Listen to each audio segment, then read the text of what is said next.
ஆண்டாள் அபிப்பிராயப்படி தானே தெரிவிக்கிறார். வள்ளல் மாலிரும் சோலை மணாளனார் பள்ளி கொள்ளுமிடத் தடிகொட்டிட கொட்டுமாகில் நீ கூடிடு கூடடே. பள்ளி கொள்ளும் இடத்து பெரியவாச்சன் வியாக்கியானத்தில் சாதித்தார். மாலிரும் சோழமலாளனார்னா திருமாலிரும் சோழமலை அழகர். அவர் பள்ளி கொள்ளும் இடம், அந்த பெருமான் ராத்திரி வேளையில தூங்குற இடம்னு பாசுரம். எங்க தூங்குவர்?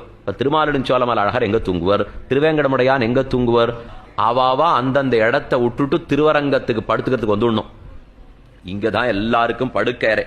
அதுக்கு தான் இவ்வளவு பெரிய கோல் கட்டி வச்சிருக்கா. இது ஒன்றும் சின்ன கோல் இல்லை. இப்போ ஏன்னா 108 திவ்யதேச தெம்பெருமான் இங்க வந்து ராத்திரி பொழுத கழித்து விட்டு மறுநாள் கார்த்தால கிடுகிடுன்னு போய் விஸ்வரூபத்துக்கு அவ இடத்துல நின்று உட்காரணும், படுத்துடணும். இதுக்காக கிளம்பி போடணும். இது மற்ற எல்லாருக்குமே சௌகரியம்.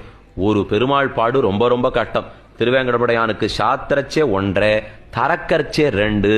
அதுக்குள்ள அவர் ஆகாய விமானத்திலேயானு வந்துட்டு இங்க கொஞ்ச நாளி தலையை சாச்சுட்டு தான் கிளம்பி போய் ஆகணும். ஆண்டாள் பாசுரத்தில் அப்படிதான் இருக்கு. பள்ளி கொள்ளுமிடத்தடி கொட்டிட கொட்டுமாகில் நீ கூடடு கூடடே.